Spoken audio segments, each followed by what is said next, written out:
نحمده ونصلي على رسوله الكريم أما بعد فأعوذ بالله من الشيطان الرجيم بسم الله الرحمن الرحيم رب اشرح لي صدري ويسر لي أمري واحلل عقدة من لساني يفقهوا قولي رب زدني علما اللهم فقهنا في الدين اللهم إنا نسألك حبك وحب من يحبك والعمل الذي يبلغنا حبك اللهم ارزقنا اخلاص الہی آمین۔ لیسن نمبر 308 سورۃ الشمس سے لے کر انشراح تک آج ہم انشاءاللہ سورۃ اللیل پڑھیں گے۔ سورۃ اللیل مکی سورت ہے۔ واللیل قسم ہے رات کی، اذا یغشا جب وہ چھا جائے۔ یہاں اللہ سبحانہ تعالیٰ رات کی قسم کھا رہے ہیں کہ جب وہ چھا جائے یعنی افق پر چھا جائے، جس سے دن کی روشنی ختم اور اندھیرا ہو جائے اور مخلوق کو اپنے اندھیرے کے ساتھ ڈھانپ لے۔ واللیل اذا یغشا قسم ہے رات کی جب وہ چھا جائے، والنہاری اور دن کی یعنی قسم اذا تجلی جب وہ روشن ہوتا ہے، اور دن کی یعنی قسم جب وہ روشن ہو یعنی اپنی روشنی اور چمک کے ساتھ، جب رات کا اندھیرا ختم اور دن کا اجالا پھیل جائے۔ وما خلق اور اس کی جس نے پیدا کیا، الذکر نر کو، والانثی اور مادہ کو، اور اس ذات کی یعنی قسم جس نے نر اور مادہ پیدا کیے۔ یہاں اللہ تعالیٰ نے اپنی قسم کھائی ہے کیونکہ مرد اور عورت دونوں کا خالق اللہ ہی ہے۔ یہاں ماں موصولہ ہے بمعنی من یا الذی ہے۔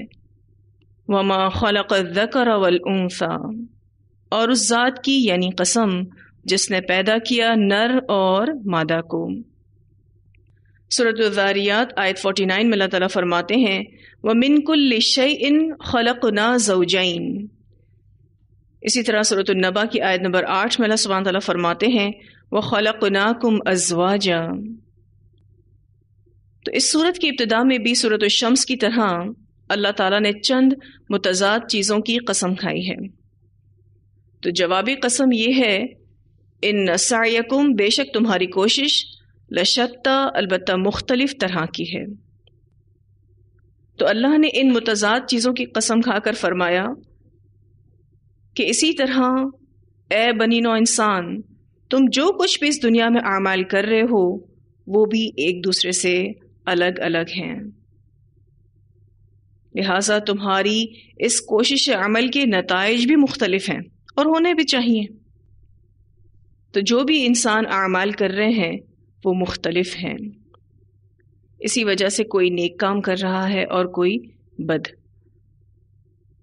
ہر کسی کی زندگی مختلف ہے، مسائل، مشکلات، حالات، مصیبتیں اور مشقتیں سب مختلف ہیں۔ پھر وے آف لائف یعنی طرز زندگی بھی فرق ہے۔ تو جیسے کوششیں فرق ہیں ویسے ہی انجام فرق ہوں گے۔ آپ دیکھیں تو 24 گھنٹے سب کو ملے ہوئے ہیں لیکن ہر کوئی اس کو مختلف طریقے سے استعمال کر رہا ہے۔ ایون آپ دیکھیں ایک گھر، ایک چھت، ایک ہی دنیا میں رہنے والے لوگوں کی کوششیں فرق ہیں۔ تو ایک ایک دن، ہر دن اور پوری زندگی کی ایفرٹس سبھی کی فرق ہیں۔ ان سعیکم لشتیٰ۔ فاما تو رہا من اعطا وہ جس نے دیا یعنی اللہ کے راستے میں، واتقی اور تقوی کیا یعنی اللہ سے ڈرتے ہوئے زندگی گزاری، وصدق اور اس نے تصدیق کی، بالحسنی بھلائی کی یعنی اس نے ہر اچھی بات کو سچ مانا، ہر بھلی بات کی تصدیق کی۔ فسنیسرہ پس عنقریب ہم آسانی دیں گے اس کو، لیلیسرا نیکی کے لیے، آسانی کے لیے۔ تو عنقریب ہم سہولت دیں گے اسے آسان راستے یعنی نیکی کے لیے۔ جیسے لوگوں کے اعمال اور ان کے نتائج ایک دوسرے سے متضاد اور مختلف ہیں. ان میں سے اب یہاں پر ایک گروہ کے اعمال بتائے جا رہے ہیں کہ اس کے اعمال یہ ہیں فَأَمَّا مَنْ أَعْطَى وَاتَّقَى وَصَدَّقَ بِالْحُسْنَى. پہلا عمل من اعطا، وہ جس نے دیا یعنی اللہ کے راستے میں، وہ اللہ کی راہ میں خرچ کرتا رہا، یعنی وہ خرچ کرنے میں فراخ دل ہے. دوسرا عمل واتقا، اس نے اللہ سے ڈرتے ہوئے زندگی گزاری، یعنی اس کی فرما برداری میں گزاری، ہر نافرمانی اور ہر حرام کام سے بچتا رہا. تیسرا عمل وصدق بالحسنى، اور اس نے تصدیق کی، بھلائی کی، ہر بھلی بات کی تصدیق کی. بالحسنى سے مراد یہاں پر ایمان بالغیب ہے، اللہ کی توحید ہے، آیات الہی ہیں، پھر اس میں رسول کی تصدیق بھی ہے. اسی طرح سے دین، شریعت، خیر کے کام بھی اس میں آتے ہیں. تو اس شخص نے ہر بھلی بات کی تصدیق کی، اس نے ایمان بالغیب، اللہ کی آیات، اس کی توحید، رسول، شریعت، دین، خیر کے کام اور اچھے صلے کی تصدیق کی. بھلائی والی بات کی تصدیق کرنے کا مطلب یہ بھی ہے کہ اس کا تابع ہو گیا اور اس کا رجحان اسی کی طرف تھا. گویا ان تین آیات میں جو یہاں پر بیان ہوئی ہیں فَأَمَّا مَنْ أَعْطَى وَاتَّقَى وَصَدَّقَ بِالْحُسْنَى فَسَنُيَسِّرُهُ لِلْيُسْرَى، ان تین آیات میں پوری شریعت یعنی دین اسلام کا خلاصہ ہے کہ جو بھی یہ کام کرے گا، من اعطا، دوسرا واتقا، اور تیسرا وصدق بالحسنى، تو اللہ تعالیٰ اس کے لیے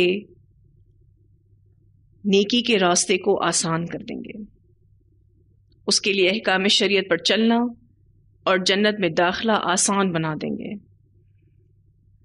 یہاں تک کہ گناہ کرنا اس کے لیے مشکل کر دیا جائے گا. مثال کے طور پر حرام کمائی کا حصول اسے سخت ناگوار گزرتا ہے. آپ کو یاد ہوگا ہم نے سورۃ البلد میں دشوار گھاٹی کے بارے میں پڑھا تھا. اللہ تعالیٰ نے وہاں پر کچھ نیک کاموں کو دشوار گھاٹی سے تشبیہ دیا تھا. تو اس کا جواب یہاں اس صورت میں ہے کہ وہ نیک اعمال دشوار گھاٹی کیوں ہیں؟ وہ اس لیے کہ یہ کام خواہشات نفس کے مخالف ہوتے ہیں. پھر اللہ تعالیٰ ہی ان نیک کاموں کو ہمارے لیے آسان کرتے ہیں، جیسے کہ اللہ تعالیٰ اس آیت میں فرماتے ہیں فَسَنُيَسِّرُهُ لِلْيُسْرَى. تو نیک کام یا نیکی کے راستے پر چلنا ابتدا میں مشکل ہوتا ہے، لیکن انسان کا ارادہ اور عزم مضبوط ہو تو یہ کام اللہ تعالیٰ آسان کر دیتے ہیں. تو یہ مشکل گھاٹی ایسے لوگوں کو مشکل نہیں لگتی. شریعت، دین مشکل تب ہی لگتا ہے جب ہم اس کو قبول نہیں کرتے. اس کی مثال آپ یوں بھی لے سکتے ہیں کہ جیسے روز کوئی پہاڑ چڑھتا ہو، اس کو پہاڑ چڑھنا مشکل لگتا ہے. کوئی بھی چیز مشکل کب تک ہوتی ہے؟ پہلی بات، جب تک ہم اس کو قبول نہ کر لیں. دوسری بات، جب تک اس کو کر نہ جائیں. مثال کے طور پر کسی انسان کے ساتھ ایڈجسٹ کرنا کب تک مشکل لگتا ہے؟ جب تک ہم اس کو قبول نہیں کرتے. لیکن جب ہم اس کو اور اس کی عادتوں کو قبول کر لیتے ہیں تو پھر اس کے ساتھ معاملہ آسان ہو جاتا ہے، کیونکہ ہم خود کو سمجھا لیتے ہیں تو آسانی ہو جاتی ہے. جو لوگ روز نماز پڑھتے ہیں، روز صبح فجر میں اٹھتے ہیں، تو ان کے لیے روز صبح اٹھنا مشکل نہیں ہے، لیکن جو روز نہ اٹھے تو اس کے لیے وبال ہے، اس کے لیے تو یہ قیامت ہے۔ اب سوال یہ پیدا ہوتا ہے کہ اللہ تعالیٰ نے یہ دشوار گھاٹی رکھی کیوں ہے؟ وہ اس لیے تاکہ انسان نکھرے اور اپنی قوتوں کا بھرپور استعمال کرے۔ اور یہ دین بہت آسان ہے، لیکن تب جب آپ اس کو قبول کر لیں۔ تو یہ شخص چونکہ نیکی کے راستے پر چلنا چاہتا تھا،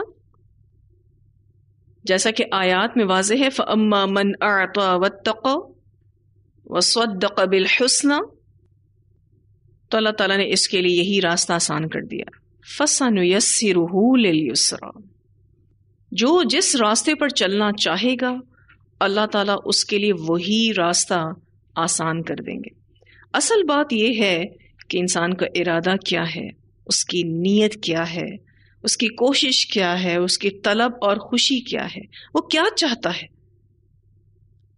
تو جس راستے پر وہ چلنا چاہے گا وہی راستہ اس کے لیے آسان کر دیا جائے گا۔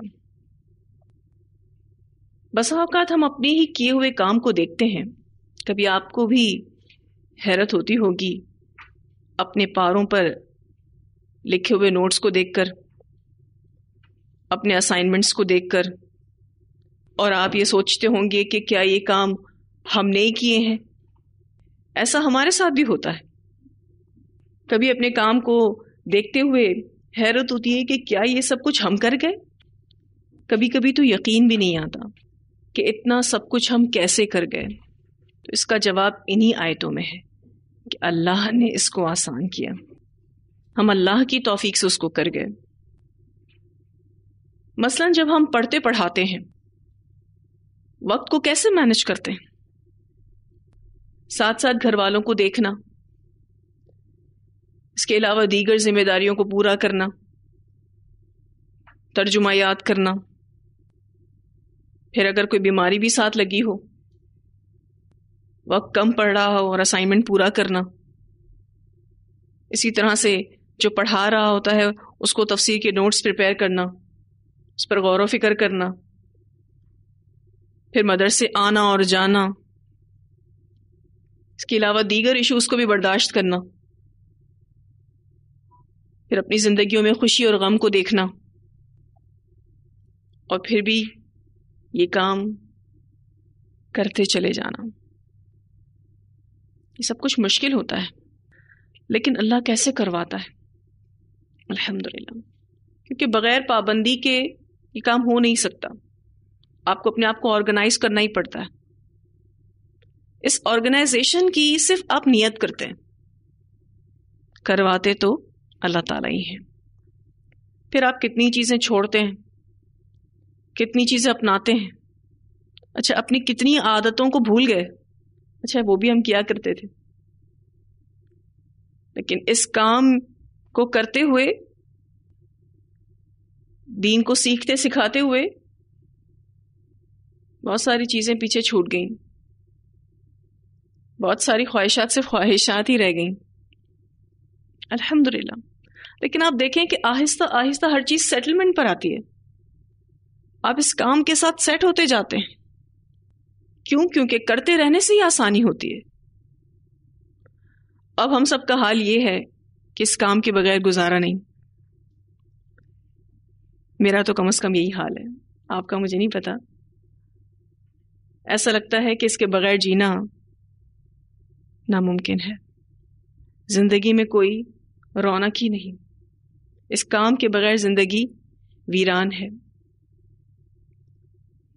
تو یہاں جو اللہ تعالیٰ نے اتنی پیاری بات کہی، فَسَنُيَسِّرُهُ لِلْيُسْرَى، تو ان قریب ہم سہولت دیں گے اس کے لیے اس آسان راستے کی، یعنی نیکی کے راستے کی۔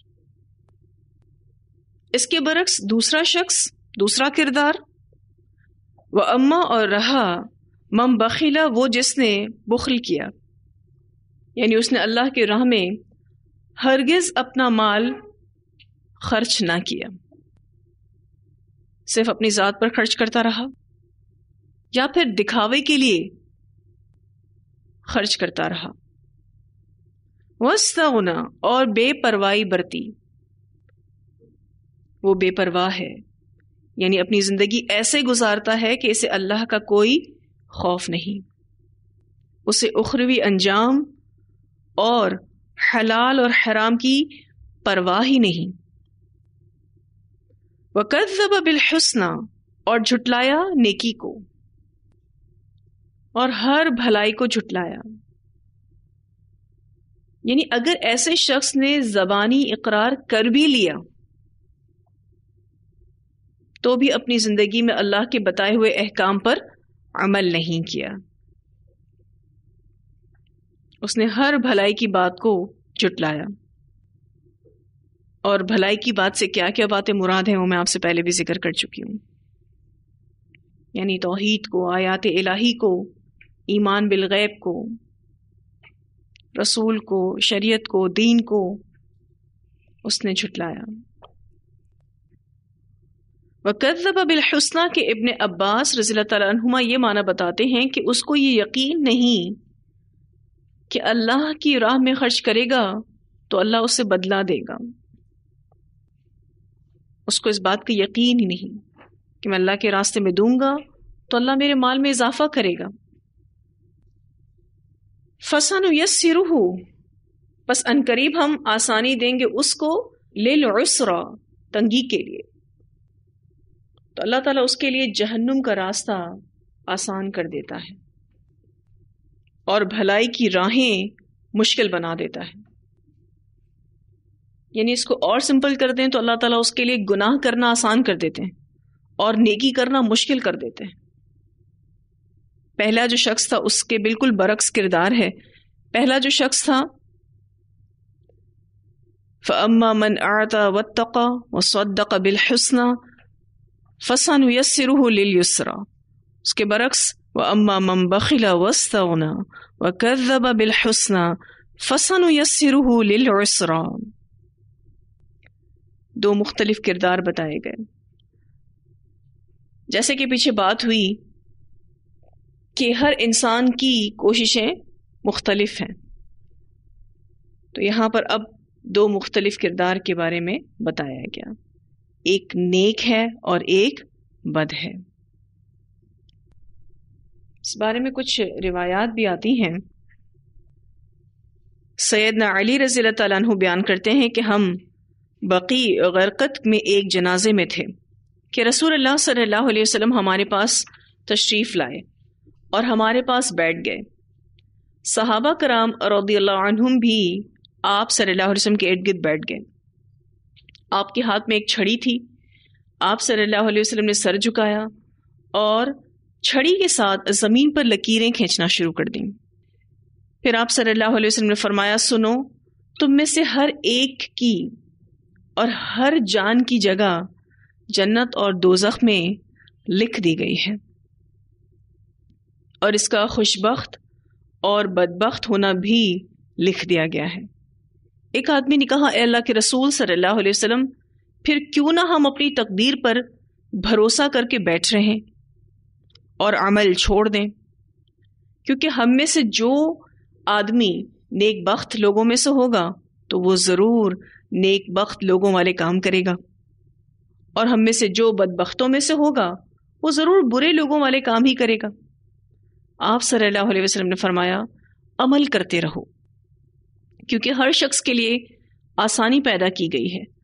اگر وہ نیک بختوں میں سے ہے تو اس کے لیے نیک بختوں والے کام آسان کیے گئے ہیں، اور اگر وہ اہل شقاوت میں سے ہے یعنی بدبختوں میں سے ہے تو اس کے لیے برے لوگوں والے عمل آسان کیے گئے ہیں. پھر آپ صلی اللہ علیہ وسلم نے یہی آیتیں تلاوت کی. فَأَمَّا مَنْ أَعْطَى وَاتَّقَى وَصَدَّقَ بِالْحُسْنَى فَسَنُيَسِّرُهُ لِلْيُسْرَى وَأَمَّا مَنْ بَخِلَ وَاسْتَغْنَى وَكَذَّبَ بِالْحُسْنَى فَسَنُيَسِّرُهُ لِلْعُسْرَى. اسے بخاری نے روایت کیا ہے. ایک اور روایت میں آتا ہے سیدنا جابر بن عبداللہ رضی اللہ تعالیٰ عنہما بیان کرتے ہیں کہ سراقہ بن مالک رضی اللہ تعالیٰ عنہ رسول اللہ صلی اللہ علیہ وسلم کے پاس آئے اور عرض کی یا رسول اللہ صلی اللہ علیہ وسلم، ہمیں ہمارے دین کے متعلق بتائیے. گویا ہم ابھی پیدا ہوئے ہیں. آپ بتائیے کہ ہم جو عمل کرتے ہیں آیا اس مقصد کے لیے کرتے ہیں جس کو لکھ کر قلم سوکھ گئی اور اس کے متعلق تقدیر جاری ہو چکی، یا اس مقصد کے لیے جو آگے ہونے والا ہے اور پہلے سے ہی اس کی نسبت کچھ طے نہیں ہوا، یعنی پہلے سے کچھ بھی نہیں لکھا گیا، اب ہم جو کرتے جائیں گے وہ لکھا جائے گا. آپ صلی اللہ علیہ وسلم نے فرمایا نہیں، بلکہ اس مقصد کے لیے عمل کرو جسے لکھ کر قلم سوکھ گئی اور تقدیر جاری ہو چکی. سراقہ رضی اللہ تعالیٰ عنہ نے کہا پھر عمل کرنے کا کیا فائدہ؟ تو رسول اللہ صلی اللہ علیہ وسلم نے فرمایا ہر عمل کرنے والے کو اس عمل کی توفیق دے دی جاتی ہے. اس سے مسلم نے روایت کیا ہے. یعنی اگر وہ نیکوکاروں میں سے ہوگا تو اسے نیک اعمال کی توفیق دی جائے گی، اور اگر وہ برے لوگوں میں سے ہوگا تو برے اعمال کی توفیق دی جائے گی. اب ان دونوں احادیث میں آپ دیکھ رہے ہیں کہ تقدیر کا مسئلہ بیان ہوا ہے. ان احادیث میں اللہ سبحانہ تعالیٰ کے علم کی وسعت کا بیان ہے، اور اس بات کو ہم آپ کو پہلے بھی واضح کر چکے ہیں، لیکن دوبارہ سے اس کو یہاں سمجھ لیجئے کہ اللہ کا علم کسی شخص کو اس بات پر مجبور نہیں کرتا کہ وہ وہی کام کرے جو اللہ نے اس کے متعلق فیصلہ کر رکھا ہے. قرآن مجید میں یہ موضوع اس سے پہلے بھی آ چکا ہے. دراصل اس میں یہ بتایا جا رہا ہے کہ اللہ کا علم اتنا وسیع ہے کہ جس شخص نے جس عمل کو اپنانا ہے وہ اللہ کے علم میں ہے، لیکن اللہ تعالیٰ نے اس عمل کے لیے اس کو مجبور نہیں کیا. وہ عمل اس نے اپنی مرضی اور اختیار سے کیا ہے. البتہ یہ بات ضرور ہے کہ توفیق اللہ تعالیٰ دیتے ہیں. جیسے ایک شخص خیر کا راستہ اپنائے گا تو اس کے صلے میں اللہ تعالیٰ اسے خیر کی توفیق سے نوازتا ہے، اور جو شر کا راستہ اپنائے گا اللہ تعالیٰ اس کو شر کی طرف مائل کر دے گا. اور یہ چیز اللہ تعالیٰ کی تقدیر میں لکھی ہوئی ہے. بیسیکلی اس میں یہ بتایا جا رہا ہے کہ اللہ کا علم کتنا وسیع ہے. وہ جانتا ہے اپنے بندے کو کہ اس نے کرنا کیا ہے. پھر آپ دیکھیں یہاں پر بخل کی بات ہوئی، حالانکہ ہمارا دین انفاق فی سبیل اللہ پر کتنا موٹیویٹ کرتا ہے. رسول اللہ صلی اللہ علیہ وسلم نے فرمایا کہ ہر دن جب بندے صبح کو اٹھتے ہیں تو 2 فرشتے نازل ہوتے ہیں. ان میں سے ایک کہتا ہے اے اللہ خرچ کرنے والے کو اس کا اچھا بدلہ دے، اور دوسرا کہتا ہے کہ اے اللہ بخل کرنے والے کا مال تلف کر دے. اسے بخاری نے روایت کیا ہے. یعنی 2 فرشتوں کا کام ہی یہی ہے. اس کے علاوہ ایک اور روایت میں آتا ہے رسول اللہ صلی اللہ علیہ وسلم نے فرمایا کہ میت کے ساتھ 3 چیزیں قبرستان جاتی ہیں، پھر 2 لوٹ آتی ہیں اور 1 ساتھ رہ جاتی ہے. اس کے ساتھ اس کے گھر والے، اس کا مال اور اس کا عمل جاتے ہیں. سو اس کے گھر والے اور اس کا مال تو لوٹ آتے ہیں، جبکہ اس کا عمل اس کے ساتھ رہتا ہے. اسے مسلم نے روایت کیا ہے. اس حدیث میں بھی واضح طور پہ بتایا جا رہا ہے کہ جو بھی مال ہمارا بچ جائے گا وہ ہمارے ساتھ قبر میں ساتھ نہیں چلے گا، بلکہ یہاں دنیا میں ہی رہ جائے گا. تو کتنا ہی اچھا ہو کہ ہم اس کو اللہ کے راستے میں خرچ کرنے والے ہوں. تو 2 مختلف قسم کے کردار کو واضح کیا گیا اور بتایا گیا کہ ہر انسان کی زندگی مختلف ہے، اس کا عمل بھی مختلف ہے، اسی لیے انجام بھی مختلف ہوں گے. جو اچھا کرے گا اس کا انجام اچھا ہوگا، اور جو برا کرے گا اس کا انجام برا ہوگا. اتنی آیات کی تلاوت سنتے ہیں، پھر انشاءاللہ آگے پڑھیں گے. اعوذ باللہ من الشیطان الرجیم، بسم اللہ الرحمن الرحیم.